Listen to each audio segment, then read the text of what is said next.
Gracia Espinosa, and welcome to a new episode of the Red Couch podcast. Hannah Theodore, Thank our you so editor much. of the Interrobank. I'm back. Yeah. Back again. To just give everyone an update on what's going on and how this is going to work throughout the summer, which I feel like we kind of touched on it before, but basically we're going to be doing video episodes every week throughout the summer. But Bi-weekly. Bi-weekly, it will be myself and Gracia. We're just going to hang out on the couch, have a little chat. It's basically our Reporter Rant series.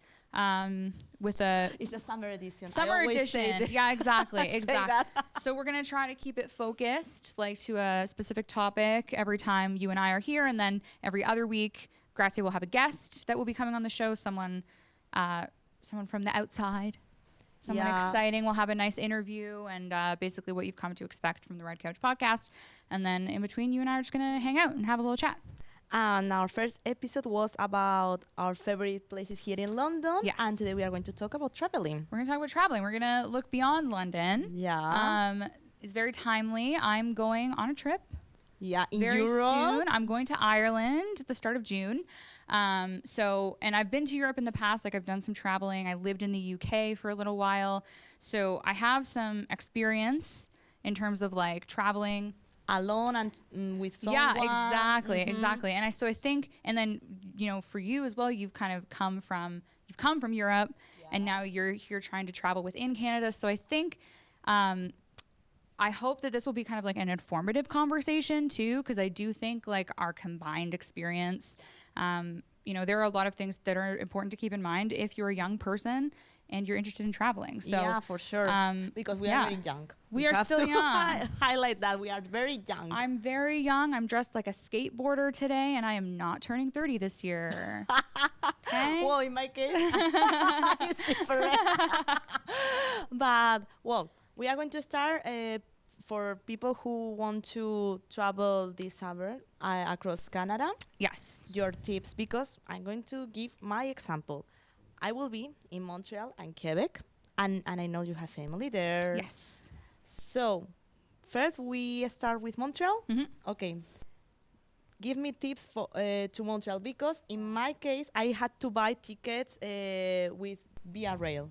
So you're taking the train. That was going to be my first question. Drive. Yeah. I don't drive, so I don't know. What do you suggest? Train or car? Because it's far away. It is far. It's a trip. And so, and the other option that a lot of people don't think about is a plane. A plane? A plane, for real. So London has an international airport. I'm fairly certain there are flights from London to Montreal. So honestly, price-wise, comparable to the Via. Because I'm sure, as you know, if you've already booked a train ticket, they're not cheap.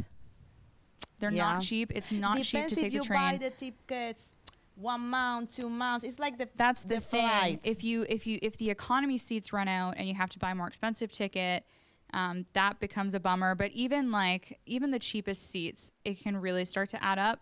And it's a long trip on the train. So if you're going anywhere past Toronto, usually you're gonna have to exchange trains. Like, you have to switch. So you can go from London and you can get to Toronto, and then you're probably going to need to get a second train from Toronto to Montreal. And with the plane, we can fly directly to Montreal from London. They must have direct flights. Like, I have to think they gotta have direct flights by now. Sometimes, like, I've had to fly. If you're leaving Ontario, I've flown London to Nanaimo, which is in British Columbia.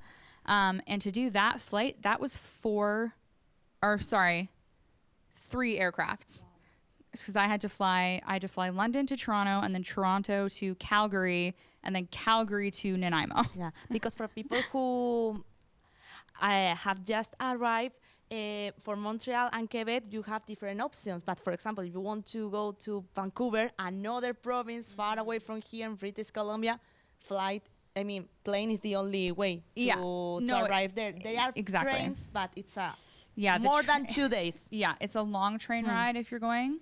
And it also gets very expensive. There's a sort of like dream train that I've always wanted to take, which goes, I think it's called like the Canadian or something. Yeah. And it goes with the from, rail, but it's like a days long trip from, I mean, if you know, across want Canada, to visit different places, meanwhile you go to Vancouver, it's a good idea. Yeah. But I mean, as a person who have just arrived and as a student in the past, it's very expensive right now. Yeah. But take care. No worries, because soon you will have the possibility to travel with the train. But it's our tip. So when you're in Montreal, what are you interested in doing? Like, how many days are you there for? Well, like, what are you trying to do? I'm going to be in Montreal 5 days. Okay.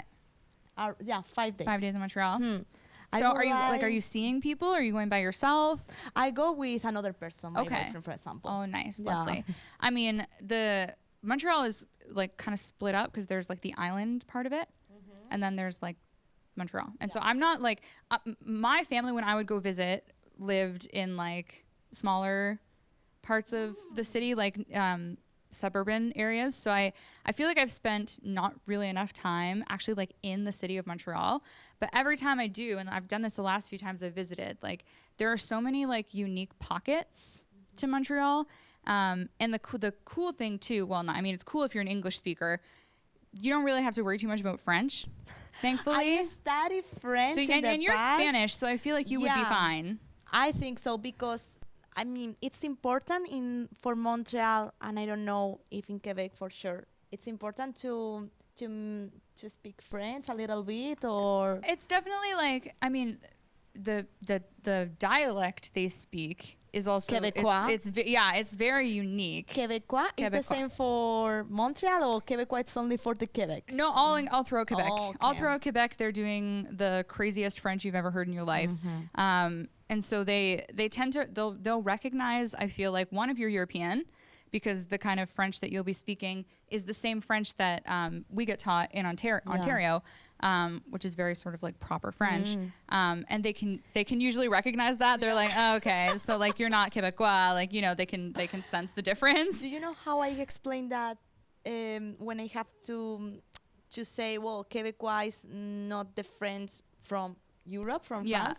The same when I speak Spanish with Cami, our event coordinator. Right. She speaks Spanish, but she has different words because she's from Colombia, from South America, and I'm from Spain. So we have different words, different sentence, quotes. Yeah, I think it's very like that. And like the way you kind of, I mean, I don't know if this would be true, but I've been so fascinated with the way you explained Spanish to me and the way it developed in Spain, whereas it kind of stayed more traditional in Latin America, which is so interesting to me. And so I can't stop thinking about that. I don't know if that's what different it's way like. of evolution of the language. Yeah. So you have modern terms. Yeah, so we have like a modern Spanish, but in America they kept the Spanish that from the origin, and they changed words and different. I mean, but it makes sense because different countries.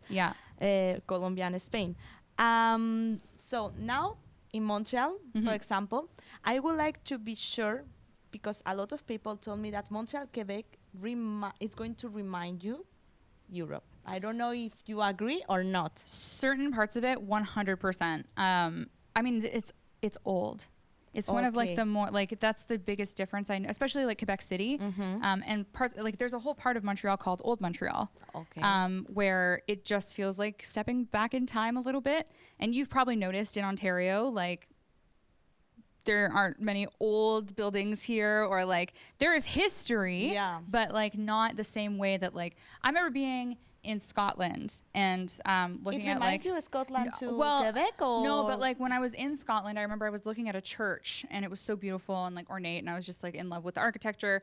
And someone I was traveling with, like we saw the date that it was built, and they were like, that building was built before Canada was even a country. Right? So it's like you're just not used to seeing things that have like that much history. And so Quebec is beautiful for that. Like there is so much history there, and they're definitely sort of more like tied to their history than I would say other parts of Canada are. So yeah, I feel like yes, visually and also just like the feeling, it does kind of feel European. But I understood you have been in UK, now you're going to be in Ireland, you have been in France. I've been in, so for example, Quebec and Montreal, it's going to remind me more France, more UK. What do you think about that? I feel like a bit of both. Like I recall like, you know, the cobblestones in like old Montreal is very like reminiscent of places I used to visit in the UK. Like similar feel. I mean, like Paris is so unique and it's like culture and the people there. It's not quite like that, I would say, but I feel like you'll feel at home there, and I feel like you'll feel comfortable. The other thing too is like Montreal is so cool.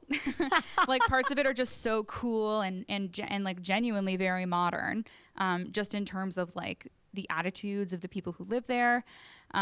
So yeah, it's just like a generally like very diverse place while still feeling like very, I don't know, like recognizably European for sure. One of the questions that I have is related to the food. Because I don't know what is the most traditional dish in Montreal and in Quebec. I was trying to find something, but I only found poutine. You have to get poutine steamé. Like you have to do that at some point. There's like chains you can go to, and like I know that like Quebecers would probably be like, oh, you have to go to this like specific place, but like I grew up on La Belle Province, which is a chain restaurant of poutine. Delicious, like I love it. I will never stop loving it. But if you can find like those hole in the wall places, like, and there are like great like there's great Jewish food because Montreal has a big Jewish community as well. So like really good like smoked meat. You found smoked meat sandwich? Okay, you have to try a smoked meat sandwich. Okay. That's another one. That's another classic. Yeah. Wish list. Yeah. Like, and there are like they're just like iconic restaurants like that serve just like that's another classic Montreal dish. So you can get like a smoked meat sandwich with a poutine, and then a steamé somewhere for dessert. It's delicious. What traditional food or drinks you want to taste in Ireland? I mean, like, I gotta try Guinness, right? Of course, Guinness is mandatory. But I know the taste, the flavor for people who are not familiar with dark, gross beers. I know, I'm not like a dark beer person, and my dad is like a huge Guinness fan, and I feel like he's been trying to get me like into it for a very long time. I don't know. I might have like one obligatory Guinness, and then you know what I did when I lived in the UK, because they're quite beer focused as well. But then I found out the alternative is cider. Everyone drinks, if you're not drinking beer, you're drinking cider. And I kind of was like a cider girly. So I might revert back to like... Oh, because as a vegan, for you it's important to planify the places before traveling. I mean, because at the end, it doesn't matter where you are. It's important to... It's true. And to keep your diet. And a lot of beer is not vegan. Oh. I won't tell you why, but it's gross. For another episode... Hey, we have a topic for other episode about veganism. Food. Yeah, there are a lot of like secret stuff. So like a lot of beer is not vegan. A lot of wine is not vegan.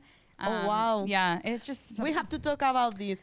But I would like to know, how long have you have you planned this journey? Because in my case, for me, Montreal and Quebec, I was planning around 1 month and a half, 2 months. So I don't know, it's enough. Yeah. You think it should be, in your case, I don't know. Yeah, so I feel like if you're traveling within Canada and you're like a student on a limited budget, or even just like, someone working just a single full-time job, you want to at least have enough time to save up money, and to feel like not only are you able to afford the trip, but you can afford to do things when you're there, right? That was the part that snuck up on me about Ireland, right? Because we booked all the accommodations, we booked the flights, and then as the trip got closer, I was like, do I have money to like spend there? Yeah. No, like, because you get so focused on just getting there, right? And then you forget that like, well, you got to live, right?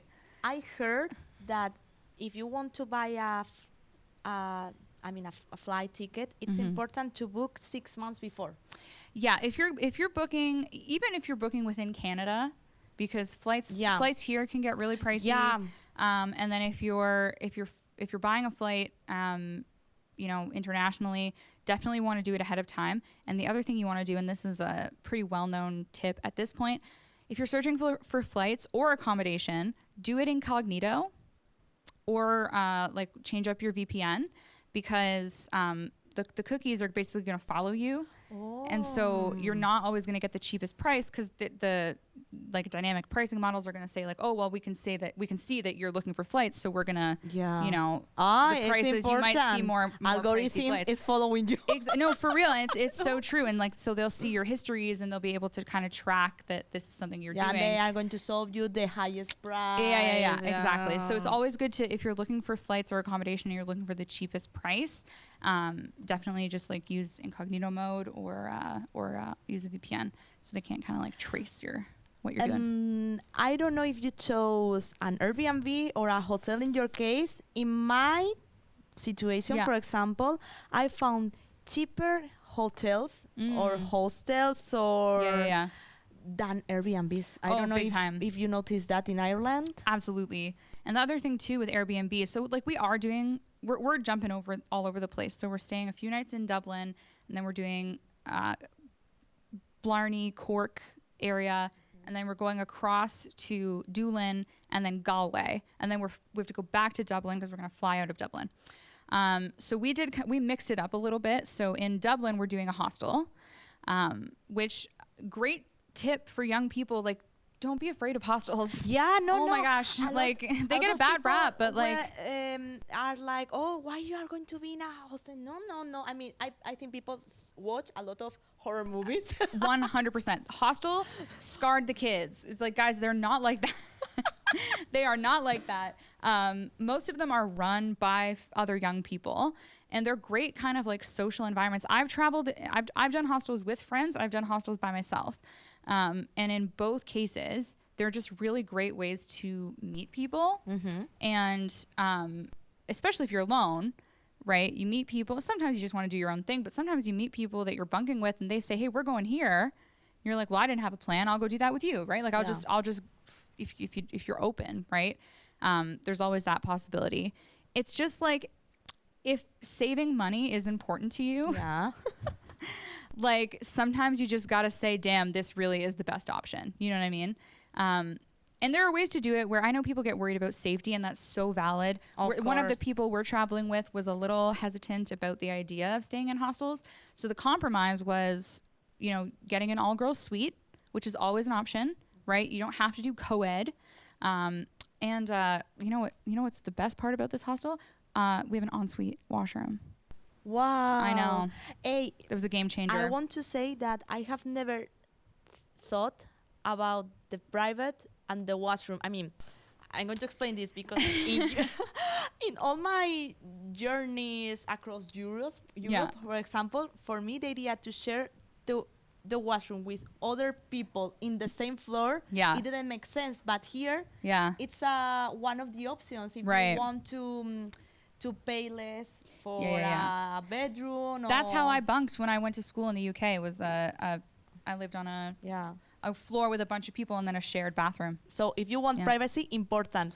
Yeah, just be mindful. Independent washroom, private washroom, private bedroom. Because if not, you know that you have to share the washroom with more people. So don't leave your toothbrush or whatever you use to take care of your hair. That's why I'm kind of stoked on this like ensuite, because the suite we're staying in has 6 bunks total, all girls, and we're taking up 3 of them. So assuming even the whole room is full, because it might not be, right? I've been in hostels before where only like 5 of the 10 bunks were taken. I don't know if you've had them be like Vancouver, crowded, but I booked a place in I mean, perhaps it's not the most comfortable option, but in Vancouver, because honestly, summer here, it's expensive. So I went to Vancouver for Canada's Day. And the only good option for me was sharing the same place with other 4 women. I mean, we were in a big room and different beds. We were together, but it was nice. I mean, I enjoyed a lot. I met good people. That's the nice thing. I mean, it's not the most comfortable option if you go with your parents or your boyfriend, but if you go alone, if you're with friends or alone, my case, it's a that's another good option. Yeah. So And we're also switching it up. So we are doing an Airbnb in Cork and in Doolin. We've got these like really cute cottages that we were able to find. Oh. Yeah. So like we are going to have some like downtime where it's just going to be the three of us. Cottage So is more traditional here in Canada, or in Ireland you found few of them? What we were do you able to think? find quite a few. I mean, not nearly as much as like we're in cottage country in Ontario. But yeah, there were just a few like, because we, it's nice having a whole house. So we did find a couple spots where it was like a whole house moment. And so I think that's a nice time if you can like, that also saves you money in the long run because you can buy some groceries and cook some meals for yourself, right? It's one of the options. When I booked the bedrooms, I decided to choose one of them with a kitchen. Yeah. To save money at the same time. And we are going to use the public transport. I don't know if you are going to rent a car in Ireland, or what do you? We're kind of on the fence about it. So like we realized our plan was to just do public transit. This is the other thing about Europe. And for anyone who's never been to Europe before, especially the UK, listen, they got great train systems. It's better than here, but it is pricey. It can add up, especially in England, I found. And I was living in like the north. And so anytime I wanted to go to London, for example, I'm not kidding, guys. It was like £180 every time. Like it was expensive. It was the bus, the train, or train, dude, the train. Sometimes I would take the megabus, which was cheaper, but takes way longer. Because Flixbus, Megabus are across the world. This is the other thing. So there are cheap options for public transit. And what is nice, if you don't want to do the trains, because there are like way more towns and they're smaller, buses, public transit in the UK, and I'm sure parts of Europe too, they don't just service one town. They go all over the place, right? That's why my advice will be, if you have the possibility to be not only in one country, in your case, you decided to this time we're contained, this journey, and you are going to be only in Ireland. I always suggest, if you can visit more countries, take the bus. Flixbus. Yeah. In Europe, I mean, if It's you want so to travel to Germany and after that you want to visit France, Spain, the best option is bus. Trust me. I am from Spain, so I know what I'm talking about. Yeah. I went to Italy in bus. I mean, that makes total sense in case to me. you want to save money and it's, you go alone. In my case, I went with the choir when I was, a musician. Oh, so cute. It was super nice, that journey. Where'd you go in Italy? Rome. That's where I've been. I went to Florence. Okay. Yeah. I just did Rome when I went to Italy, but it was beautiful. I loved it. Yeah. That was like the last spot on my trip because I had gone. We flew from Manchester to Amsterdam. We did a lot of flying. This is the other thing too. I will say within Europe, the bus is the cheapest, but the fastest and the cheapest is flying. Like I found flights, it's crazy. You can fly to a different country for £45. It's like bonkers. It doesn't even register in my brain that that's possible because it costs like $800 to fly within Canada sometimes. And we are in Europe. We don't see that it's so easy to travel across the continent and see different countries, and here the distances are so long that it's not so easy. So it's true. I didn't notice that when I was there. It makes sense, but when you are outside, you notice that. Yeah. Oh my gosh, it was so easy in Europe. Yeah. The hardest part is getting there, and then once you're if you're coming from North America. But once you're there, it's just like a dream. It's so easy. And I loved, if you have the opportunity to do an exchange, if you're a student and you're interested in doing an exchange, I could not recommend it enough just in terms of, getting you on the continent because the I don't know what it was like in Spain, but at least in the UK, the breakdown of school terms, you get 2 months off at a time. You go to school for 2 months and then you're off for 2 months and then that repeats. And so you have so much free time. Yeah. Obviously study and do your work and stuff, but you're there in Europe. And if you pass all your programs, why you don't give to yourself a journey? Exactly. And that's exactly what we did, right? With a small group of, I traveled with I had one person from, I want to say Germany, someone from the States, someone from Montreal, weirdly enough, and someone from Australia. We were all just there for school. Hey, so when is going to be your next journey? Australia? Oh my gosh, I would love to go to Australia. I have a friend in Australia who I'd love to go see. That would be amazing. I have a friend in Norway. I'd love to go to Norway. I mean, I have a friend in Newfoundland. If I could just go to Newfoundland, that'd be a thrill right now. Like, there are so many places within Canada, and so this is a great note for international students that are here for the first time. Holy smokes, are there just so many things to do just within this country, you know? It's shockingly, it might be expensive to get around, but there are ways to do it. And it's getting easier all the time because they are trying to add more direct flights out of London, which helps a lot. I think there are flights that at least get you to Calgary now, which is huge. Hopefully they start going out east soon too for my benefit. That'd be great. So the more they keep adding, the cheaper it's going to get. And in the meantime, just take those quick trips that you can do on the train, right? Go to Montreal. It's very exciting. So I'm stoked for you. FSU, organizes a lot of different trips. Yes, you didn't go. Mauricio went. Someone in our office took the FSU trip to Niagara Falls. So yes, that is always an option too. But I went with FSU to Niagara Falls, Port Stanley, different There's places. always an opportunity. Yeah, so opportunity to travel. Yeah. So thank you so much, Hannah. Thank you. I'm so excited to see the world. Yeah. And thank you, of course, for listening to another episode of the Red Couch Podcast Summer Edition. You know that you can catch up with every episode on Google Podcasts, Apple Podcasts, where you prefer to listen our podcast, and of course on YouTube. Keep up with our newsletter. I think it's the first time that I know. I'm sorry, it's because I'm here. Subscribe to our newsletter to keep up with all things Fanshawe. For the Interroban and Gracia Espinosa.